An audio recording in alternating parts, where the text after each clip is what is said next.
Hello guys, कैसे हैं आप सब लोग। आज के हमारे न्यू एपिसोड में एपिसोड को स्टार्ट करने से पहले मैं कुछ बातें बोलना चाहता हूँ। मेरे चैनल को सिर्फ 13% लोग सब्सक्राइब करके देखते हैं, बाकी लोग तो सब्सक्राइब ही नहीं करते। प्लीज़ आप लोग सब्सक्राइब कर दीजिए। हमें आज के एपिसोड में द क्लियर ब्लू कॉन्टिनेंट को दिखाया जाता है और अगले ही पेज में द होली काउंसिल को भी दिखाया जाता है, जहाँ पर एक मीटिंग हो रही होती है और कोई कहता है कि क्या हुआ, हमें यहाँ पर मीटिंग क्यों बैठानी पड़ गई और हम एक सदी बाद यहाँ पर इकट्ठा हुए हैं, ये बहुत ही लंबा समय है। और दूसरा शख्स कहता है कि जल्दी करो, इस मीटिंग को शुरू करो और तुम मेरा समय बहुत ही बर्बाद कर रहे हो क्योंकि मेरा हर सेकंड बहुत ही कीमती है। और उनमें से कोई कहता है कि झूठ बोलना बंद करो, तुम चाहे जितना भी पैसा कमा लो उसके बावजूद भी तुम्हारा जो one run down trending group था वो तो डाकुओं को भी नहीं संभाल सकता। वहाँ पर कोई नाइट आता है और कहता है कि यहाँ पर हर कोई नहीं आ पाता क्योंकि सभी के पास अन्य काम होते हैं, मतलब अलग अलग काम जो उन्हें करना होता है। और वो कहता है कि चलो इस मीटिंग को शुरू करते हैं। और वो कहते हैं कि जिस व्यक्ति ने इस मीटिंग को बुलाया है वो हमारे मास्टर हैं, उसका नाम यहाँ पे ठीक से लिखा नहीं है इसलिए मैं कह नहीं सकता कि उसका नाम क्या है। उनमें से ये बात सुनकर कहता है कि आखिरकार वो पुराना दोस्त बाहर आ ही गया। और उनमें से कोई कहता है क्या उसने ये नहीं कहा था कि जब तक उसका लेवल 10 ना हो जाए और तलवार का देवता ना बन जाए तब तक वो उस पहाड़ को नहीं छोड़ेगा। फिर अचानक से कैसे वो बाहर आ गया। इसका मतलब सभी लोग बेल के मास्टर की बात कर रहे होते हैं। उनका जो मास्टर होता है वो कोई और नहीं, बेल के मास्टर होते हैं और उनका लेवल अभी तक 10 हुआ नहीं है, ना ही वो अभी तक स्वॉर्ड गॉड बने हैं। और उनमें से कोई कहता है क्या ये हो सकता है कि वो स्वॉर्ड गॉड बन गए हों। और वो घबराते हुए कहता है कि उन्होंने एक लेटर भेजा है और मैं उसे पढ़ के बताता हूँ। और वो काफ़ी घबराते हुए उसे पढ़ रहा होता है और वो कहता है इसमें लिखा है जो मेरा स्टूडेंट है वो मुझसे अलग हो गया है और मज़ेदार बात यह है कि वो कल ही स्वॉर्ड गॉड बना है। तुम लोगों को ये जानकर काफ़ी जलन हो रही होगी कि वो स्वॉर्ड गॉड बन चुका है। और हाँ, मेरे स्टूडेंट को वहाँ पर कुछ उपाधि दे देना, यानी कि उसे कुछ बना देना, या वह आप सभी का हंट करेगा, यानी कि वो आप सभी का शिकार करेगा। और अगली बार जब वो आपसे मिलेगा तो वो आप सभी को काट देगा। और वहाँ पर हंसते हुए लिखते हैं कि बस आज के लिए इतना ही। हमें अगले पेज में दिखाया जाता है सभी लोग साथ बैठ के बात कर रहे होते हैं और उनमें से कोई कहता है कि जिस स्टूडेंट को उसने उठाया वो तो अब स्वॉर्ड गॉड बन चुका है। और उनमें से कोई बेल का नाम लेता है और जो दूसरा होता है वो कहता है कि उसका बेल का नाम ये नहीं बल्कि ये है। और रही बात तो बेल का नाम थोड़ा ऐसा इसलिए मैं भी नहीं कह सकता बेल का नाम क्या है ठीक से, वैसे यहाँ पे लिखा है तो आप पढ़ सकते हो। और उनमें से कोई कहता है कि कोई फ़र्क नहीं पड़ता कि उसका नाम क्या है, एक टीनेज बच्चा जो अब स्वॉर्ड गॉड बन चुका है, इसका कोई मतलब नहीं है। तभी उनमें एक एल्फ होता है और वो कहता है कि हम उस संत पे भरोसा नहीं कर सकते, शायद वो अपनी बोरियत को दूर करने के लिए हमारे साथ खेलना चाहता है क्योंकि उसने बहुत लंबे समय तक एकांत प्रशिक्षण के बावजूद भी कुछ हासिल नहीं किया। और वो कहता है जब उसे होली काउंसिल में कुछ बनाया जाएगा तो हमें ये बात पूरी दुनिया में कहनी पड़ेगी, अगर ये नकली निकला तो हम अपना सर कैसे ऊंचा रखेंगे। और कोई कहता है कि मैं सहमत हूँ, वो पुराना गोश्त कभी सच नहीं कहता है। और उनमें से कहता है कि शांत हो जाओ, मैंने वास्तव में अपनी नानी से सुना है। नानी से सुना है, लगता है बहुत लंबी स्टोरी होगी। वैसे इनमें से एक एरी के दादाजी भी हैं और वो कहते हैं कि वो पीछा करेगा और उन एनिमीज़ को काट देगा जिनके खिलाफ वह जीत सकते हैं। और वो कहते हैं कि वो छिपे हुए हथियारों का इस्तेमाल करेंगे। और जो मेन बैठा होता है वो कहता है कि अभी भी दर्द करता है, इसका मतलब साफ है कि मास्टर ने इसके पीछे बहुत अच्छे से बजाई है। और उनमें जो एल्फ होता है उसे कुछ महसूस होता है और तभी हमें बाकी लोगों का सीन दिखाया जाता है। और उनमें से कोई कहता है कि क्या हो रहा है और दूसरा कहता है ये क्या भूकंप है। सभी लोग बाहर की ओर देखते हैं और बाहर से बहुत तेज़ रोशनी आ रही होती है और ये काम किसी और का नहीं बेल का होता है। और उनमें से कोई कहता है कि ये क्या हो रहा है और तभी दूसरा जवाब में कहता है कि ये फॉरबिडन मैजिक है। और दूसरा व्यक्ति होता है वो कहता है कि ये नामुमकिन है क्योंकि जब तक एक विज़ार्ड गॉड का पुनर्जन्म नहीं होता है, यहाँ तक कि 100 होली विज़ार्ड भी इसे पूरी तरीके से प्राप्त नहीं कर सकते हैं, मतलब इस मैजिक को कोई भी इतनी आसानी से यूज़ नहीं कर सकता। तभी एरी के दादाजी कहते हैं तब तो इस हालात में एक ही संभावना है, मतलब कोई एक ही व्यक्ति है जो ये काम कर सकता है। और ये बात सभी समझ जाते हैं। और तभी एक एल्फ कहता है कि मेरा प्रपोजल है, मैं उस बेल को स्वॉर्ड गॉड ऑफ डार्कनेस का टाइटल दे रहा हूँ। उन्होंने टाइटल दे दिया है तो अब इस बात को सभी लोगों को बताने के लिए वो ड्रैगन्स को भेजते हैं।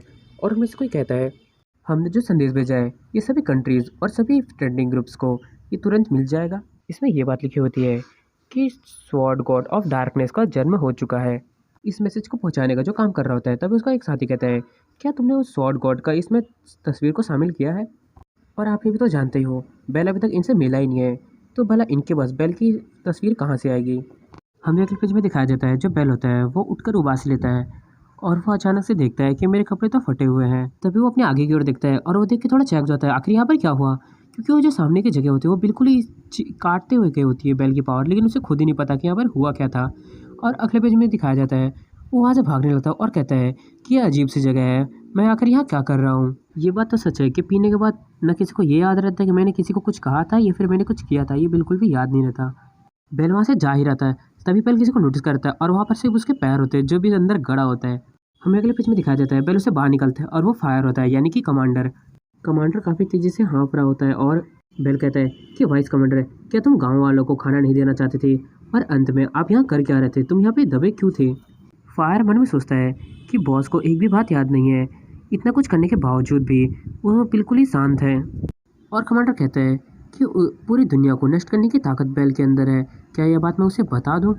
और बेल उसे देख कर कहता है कि तुम मुझे इस तरह क्यों देख रहे हो? हमें अगले पेज में व्हाइट टाइगर को दिखाया जाता है, वो वहाँ पर पहुँच जाता है और वो कहता है कि एनिमीज़ कहाँ है, हम उन सभी को ख़त्म कर देंगे।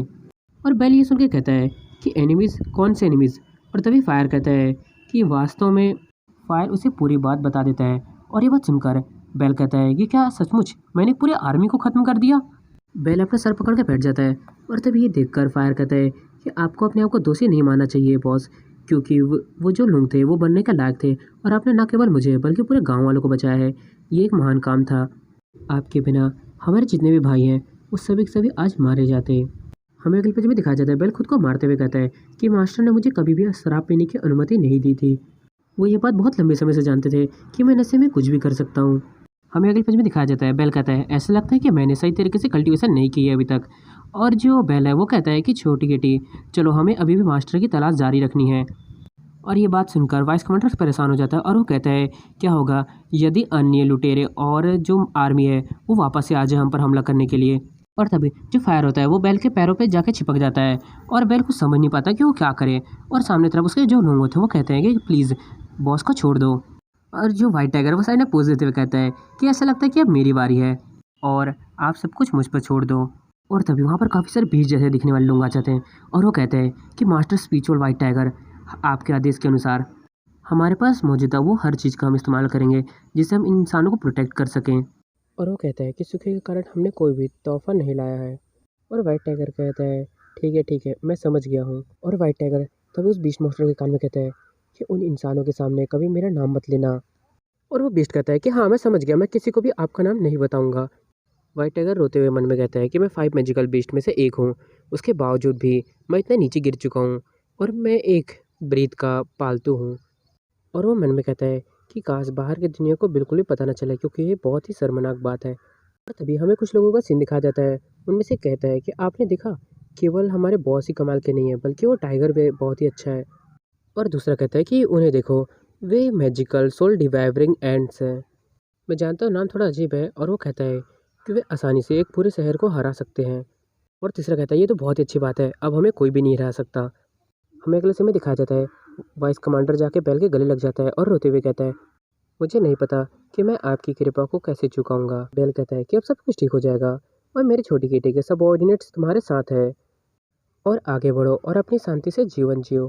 वाइस कमांडर चलाते हुए सभी लोग कहते हैं कि सभी लोग ध्यान से सुनो, अब हम बॉस और वाइट टाइगर की फेयरवेल की तैयारी करेंगे। और सभी लोग ये सुन के कहते हैं कि हाँ हम करेंगे। हमें अगले सीन में रात का सीन दिखाया जाता है और सभी लोग पार्टी कर रहे होते हैं फेयरवेल की। और हमें 2 लोगों को दिखाया जाता है, वो लोग कुछ बर्तन में लेके आ रहे होते हैं और वो लोग कहते हैं कि आ रहा है ये एल्कोहलिक डक स्टू है और इसे बॉस ने बनाया है, सभी को एक एक हिस्सा मिलेगा। और इस चीज़ के लिए सभी लोग बॉस को थैंक्स करते हैं।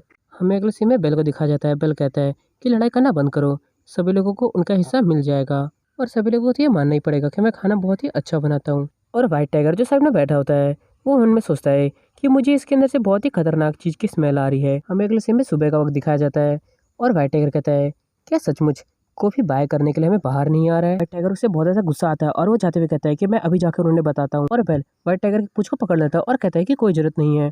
बेल वाइट टाइगर को कहता है कि किसी को छोड़ना इतना भी मुश्किल नहीं होता है।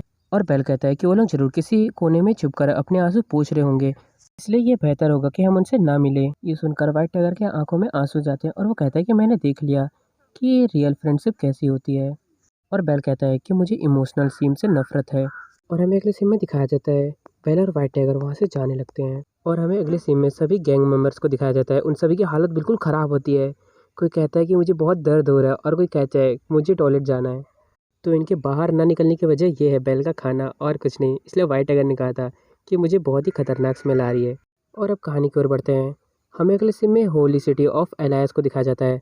हमें अगले सीन में एक गार्ड को दिखाया जाता है और वो किसी को कहता है, क्या तुम्हारे पास कोई आइडेंटिटी है? और साथ ही साथ आपके पास एक पालतू जानवर है, उसके सफाई के लिए आपको हमें कुछ सिल्वर कॉइन्स भी देने पड़ेंगे। अगले सीन में दिखाया जाता है गार्ड किसी और से नहीं बल्कि बेल से बात कर रहा होता है और बेल कहता है कि एक आइडेंटिटी, इसके अलावा सिल्वर कॉइन्स क्या होते हैं? और हमें एक बेल के कंधे पे एक बिल्ली दिखाई जाती है और वो कोई और नहीं, व्हाइट टाइगर होता है। हमें अगले पेज में दिखाया जाता है वो गार्ड बेल को धक्का देते हुए कहता है कि इसके पास कोई भी आइडेंटिटी नहीं है, इसे रजिस्ट्रेशन के लिए स्वॉर्ड्समैन ऑपरेशंस काउंसिल में लेके जाओ। और वो गार्ड कहता है कि इसे जो कर्ज है इसे साफ करने के लिए उसे कम से कम 1 महीने के लिए टॉयलेट को साफ करने के लिए इसे कहो। मैंने तो सोचा भी नहीं था कि बेल को कोई ये करने के लिए कहेगा। जब गार्ड को बेल की असलियत मालूम पड़ेगी तब देखने लायक होगा वो सीन। ठीक है, तो कहानी की ओर आगे बढ़ते हैं और जो दूसरा गार्ड होता है वो कहता है कि मेरे साथ चलो।